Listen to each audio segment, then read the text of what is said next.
Hello friends, అందరికి నమస్తే. Welcome to my teaching talkies. ఈ క్లాస్లో డిగ్రీ 6th సెమ్ సాంస్క్రిట్ సబ్జెక్ట్కి సంబంధించి క్వశ్చన్ పేపర్ ప్యాటర్న్తో పాటు ఇంపార్టెంట్ క్వశ్చన్స్ని అండ్ క్వశ్చన్ పేపర్ ఏ విధంగా ఉంటుంది, మనం ఏ విధంగా ఆన్సరింగ్ చేయాలనే విధానాన్ని ఈ క్లాస్లో వివరిస్తాం ఫ్రెండ్స్. సో ఈ క్లాస్ కనుక మీకు లాస్ట్ వరకు చూసి నచ్చినట్లయితే మాత్రం లైక్ చేయడం మర్చిపోవద్దు, షేర్ చేయండి అండ్ ముందుగా ఛానల్ అయితే సబ్స్క్రైబ్ చేయండి ఫ్రెండ్స్. సో చూడండి, 6th sem question paper pattern part A part బిగా ఉంటుంది. పార్ట్ ఏలో 20 మార్కులకి 6 క్వశ్చన్స్ ఉంటాయి. అందులో ఏవైనా 4 రాయాలి, ఒక్కొక్క దానికి 5 మార్కులు ఇస్తారనమాట. అయితే 6th sem and 5th sem అనేది చాలా ఈజీ అండి, ఎందుకంటే లిమిటెడ్ సిలబస్ ఉంటుంది. కాబట్టి ఆ లిమిటెడ్ సిలబస్ నుంచి మనం కంపల్సరీ గెస్ చేసేటువంటి క్వశ్చన్స్ గా ఉంటుంది ఇక్కడ. సో చూడండి ఒకసారి, ఫస్ట్ క్వశ్చన్ అనేది లఘు నిబంధ ప్రశ్న అని చెప్పేసి ఉంటుంది అనమాట. లఘు నిబంధ ప్రశ్న అని అంటే ఆ ఫస్ట్ క్వశ్చన్ లో అవంతు భారత ప్రజా స్వతంత్ర భారత ప్రభావం అనే లెసన్ కి సంబంధించి కవి పరిచయం అడగొచ్చు, లేదా బ్రీఫ్ సమ్మరీ అడగొచ్చు అనమాట. సో దాని బ్రీఫ్ సమ్మరీ ఏది మరి అని అంటే, కొత్తగా చదవాల్సిన పని లేదు. ప్రతిపదార్థాలు చదువుతారు కదా, ఒక 10 చదవండి. ప్రతిపదార్థాలు అన్ని ఏం అక్కర్లేదు, ఒక 10 చదివినా కానీ వాటిని అక్కడ కవి పరిచయం కొంత రాసేస్తే, ఒకవేళ బ్రీఫ్ సమ్మరీ వస్తే కనుక క్వశ్చన్ నెంబర్ 1 లో రాయొచ్చు. 10 ప్రతిపదార్థాల యొక్క భావాలు, వాటితో పాటుగా కవి పరిచయం ఫస్ట్ స్టార్టింగ్ రాసి అది రాస్తే క్వశ్చన్ నెంబర్ 1 లో ఉన్నటువంటి ఆన్సర్ అయిపోతుంది. అండ్ కవి పరిచయం శ్రీభాష్యం విజయసారథికి సంబంధించిన కవి పరిచయం అనేది బుక్ లో ఉంది. సో ఆయన 10వ తారీఖు మార్చ్ 1936 లో కరీంనగర్ జిల్లాలో చేగుర్తిలో జన్మించాడు. ఆయనకు సంబంధించినటువంటి కొన్ని పురస్కారాలు, ఆయన రాసినటువంటి బుక్స్ ఏంటి, వాటికి సంబంధించి కొంత విషయం రాస్తే కవి పరిచయం అవుతుంది అనమాట. సో అది కూడా మనకు ఉంది. సో క్వశ్చన్ నెంబర్ 1 మీరు అటెంప్ట్ చేయొచ్చండి, ఈజీగా ఉంటుంది. రైట్, నెక్స్ట్ చూడండి, ససందర్భం అని చెప్పేసి సెకండ్ క్వశ్చన్. అది దకారకథ నుంచి వస్తుంది అనమాట. 2 సందర్భాలు ఉన్నాయి. ఏ సందర్భం వచ్చినా ఆన్సర్ ఒకటి నేర్చుకుంటే చాలు.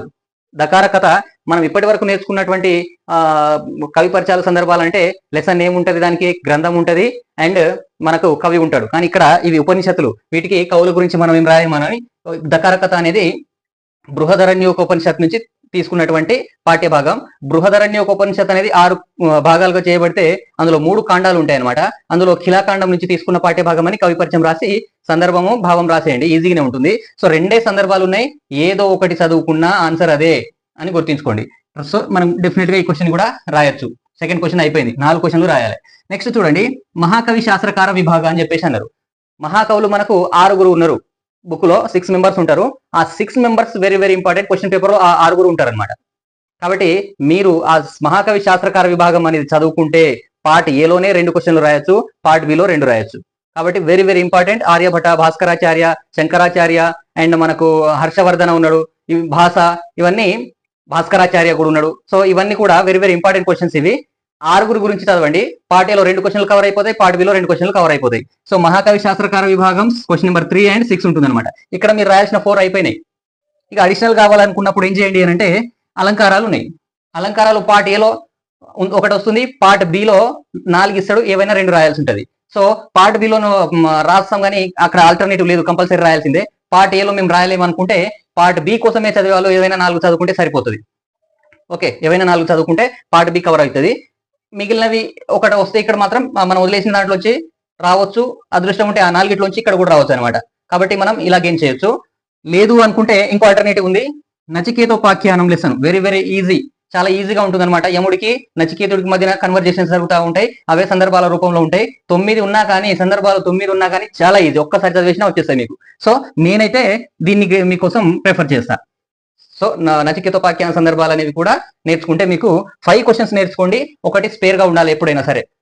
ఏదైనా ఒకటి మంచిగా రాయకపోతే దానికోసం ఆల్టర్నేటివ్ గా ఇది రాయడానికి.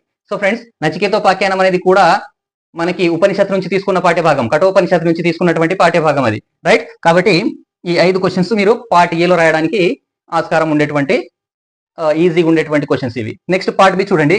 7th క్వశ్చన్ అనేది ప్రతిపదార్థాలు ఉన్నాయి మనకి. అవంతు భారత ప్రజా స్వతంత్ర భారత ప్రభావం అనే లెసన్ లా ప్రతిపదార్థాలు ఉన్నాయి, 20 దానికి ఉంటాయి. సో అవన్నీ అక్కర్లేవు, మనకి జస్ట్ 1 to 10 నేర్చుకోండి. 1 నుండి 10 ప్రతిపదార్థాలు నేర్చుకుంటే వాటిలో నుండి మనం కనీసం 2 రాస్తాం. సో ఈ ప్రతిపదార్థాలు నేర్చుకుంటే ఒక్కొక్కసారి పార్ట్ ఏలో సమ్మరి కూడా అడుగుతాడు. కాబట్టి లఘు నిబంధ అని చెప్పేసి అవంతు భారత ప్రజా పాఠ్యభాగసే లఘు నిబంధ ప్రశ్న అంటే అప్పుడు ఈ 1 to 10 యొక్క భావాలు గుర్తుకొస్తే రాయొచ్చు. ఇండియా గురించి ఉంటుంది, భారతీయుల గురించి ఉంటుంది, భారతదేశాన్ని ఏ విధంగా పెంపొందించాలి అంటే ఎటువంటి విషయాలు అందులో అంటే దేశభక్తిని భారతి అనే గ్రంథం నుంచి తీసుకున్నటువంటి పాఠ్యభాగం అది. శ్రీభాష్యం విజయసారథి గారు రాశారు. సో చాలా ఈజీగానే ఉంటుంది, తెలుగు పదాలు లాగానే ఉంటాయి కూడా. ప్రతి పదార్థాలు చదువుతున్నప్పుడు నాకు ఎవరు అడిగారు ప్రతి పదార్థాలు క్లాస్ చేయండి సార్ అని చెప్పేసి. ఇప్పుడు మనకు టైం లేదు, షార్ట్ పీరియడ్ ఆఫ్ టైం ఉంది కాబట్టి, రేపే ఎగ్జామ్ కాబట్టి ఇవి వీలు పడదు ఇప్పుడు నేను ఎక్స్ప్లెయిన్ చేయడానికి. కానీ ఈజీగానే ఉంటుంది, ఒకసారి మీరు చదవండి. అవన్నీ వర్డ్స్ తెలుగు పదాలు లాగానే ఉంటాయి కాబట్టి పెద్ద కష్టమేం కాదు 1 నుంచి 10 చదవడానికి. సో ఈ 1 to 10 చదివితే క్వశ్చన్ నెంబర్ 7 అనేది కూడా అయిపోతుంది. మనకు 1 లో క్వశ్చన్ నెంబర్ 1 రాయడానికి కూడా దీంట్లోంచి బేస్ చేసుకోవచ్చు క్వశ్చన్స్ మనం ఆన్సర్ ని. చూడండి నెక్స్ట్ 8th క్వశ్చన్, అలంకారాలు. ఆల్రెడీ చెప్పా, పార్ట్ ఏలో 1 వస్తుంది, పార్ట్ బిలో 4 ఇస్తాడు, 2 రాయాలి పార్ట్ బిలో. కాబట్టి ఏవైనా 4 నేర్చుకుంటే ఈజీగా ఉండేటివి, ఏవైనా 4 నేర్చుకుంటే. నేను ఆల్రెడీ నా యూట్యూబ్ క్లాస్ లో ఈజీగా ఉండే అంటే బుక్ లో కంటే కొంచెం ఈజీగా మోడిఫై చేసి నేను అర్థమయ్యేటట్లుగా ఎక్స్ప్లెయిన్ చేసిన. సో అవి నేర్చుకుంటే చాలు, 5 ఎక్స్ప్లెయిన్ చేసిన అక్కడ. సో ఆ 5 కానీ లేకపోతే మీ ఇష్టం అయితే ఏవైనా 4 అయితే నేర్చుకున్నా మీకు పార్ట్ బి అనేది కవర్ అయిపోతుంది. పార్ట్ ఏ మనం స్కిప్ చేయడానికి ఆస్కారం ఉంది, లేదు అది ఒక్కొక్కసారి అదృష్టం ఉంటే ఆ 4 కూడా పార్ట్ ఏ వస్తుంది అనమాట. రైట్. సో ఈ అలంకారాలు మనం కంపల్సరీ రాయాల్సిందే, ఆల్టర్నేటివ్ ఏం లేదు దానికి. రైట్. నెక్స్ట్ ఇది చూడండి 9th క్వశ్చన్, నిబంధ ప్రశ్న, లాంగ్ ఆన్సర్ అనమాట. మనకి దకారకథ ఆర్ నచికేతోపాఖ్యానం 2 లాంగ్ ఆన్సర్లు ఉన్నాయి. సో 2 క్వశ్చన్స్ వస్తాయి మనకి కాబట్టి దకారకథ అనేది గింతంత ఉంటుంది. సో అంత చిన్న మార్క్, దానికి 15 మార్కులు వేయాలంటే కొంచెం కష్టం. మరి ఇక్కడ ఏం చేయాలి అంటే దానికి ఆల్టర్నేటివ్, దానికి ఏం లేదు కానీ కొంచెం ఉపనిషత్తుల గురించి రాసి దకారకథ రాస్తే దానికి ఫుల్ మార్క్స్ ఇచ్చే ఆస్కారం ఉంటుంది అనమాట. ఎందుకంటే ఒక పేజ్ కూడా రాదు, ఒక పేజ్ ఆన్సరే ఉంటుంది. సో దానికి బదులు నచికేతోపాఖ్యానం చదవండి, చాలా ఈజీగా ఉంటుంది. ఈ నచికేతోపాఖ్యానం చదివితే మీరు క్వశ్చన్ నెంబర్ 5 అనేది కూడా ఈజీగా రాస్తారనమాట. సో నేను మీకు సజెస్ట్ చేసేది నచికేతోపాఖ్యానం. యముడికి నచికేతుడికి మధ్యన కన్వర్జేషన్స్ అక్కడ ఉంటుంది, ఓంకారం గురించి తెలుసుకుంటాడు పిల్లవాడు. సో ఇది చాలా ఈజీ ఆన్సరే, దీన్ని చదవండి. పార్ట్ ఏలో ఒక క్వశ్చన్ కూడా మనం రాయొచ్చు. ఇక లాస్ట్ కి మనకి వెరీ వెరీ ఇంపార్టెంట్ బిట్, మహాకవి శాస్త్రకార విభాగ. ఇక్కడ 4 కవుల గురించి మెన్షన్ చేస్తాడు పేర్లు, 2 గురించి రాయాలి. ఇక్కడ 4 ఉంటారు, ఇక్కడ 2 ఉంటారు. బుక్ లో ఉన్నాయి 6 గురించి. కాబట్టి మహాకవి శాస్త్రకార విభాగంలో ప్రతి క్వశ్చన్ ఇంపార్టెంటే, ప్రతి క్వశ్చన్ కూడా క్వశ్చన్ పేపర్ లో ఉంటుంది. ఈ 6 గురించి చదివేయండి. మీరు పార్ట్ ఏలో 2 క్వశ్చన్స్ రాయొచ్చు, ఇక్కడ 2 క్వశ్చన్స్, మొత్తం 25 మార్క్స్ అనేవి దీంట్లోంచి వస్తాయి అనమాట. సో ఈ విధంగా క్వశ్చన్ పేపర్ ఉంటుంది ఫ్రెండ్స్. మీరు డైరెక్ట్ క్వశ్చన్స్ గెస్ చేయడానికి ఉంది, లాంగ్ ఆన్సర్ కూడా డైరెక్టే, ఒకటి చదువుకుంటే సరిపోతుంది. అండ్ మహాకవులు కూడా డైరెక్టే, 6 గురించి చదువుకోండి. పార్ట్ ఏ పార్ట్ బి 2 బిట్లు అయిపోతాయి. అండ్ ప్రతిపదార్థాలు మాత్రం 1 to 10 చదవండి. అండ్ అలంకారాలు అయితే ఏవైనా 4 చదివితే పార్ట్ బి అవుతుంది.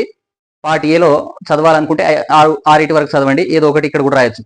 ఓకే ఫ్రెండ్స్, ఈ క్లాస్ కనుక మీకు నచ్చినట్లయితే లైక్ చేయడం, షేర్ చేయడం, ముందుగా సబ్స్క్రైబ్ చేయడం మాత్రం మర్చిపోకండి. Thank you very much.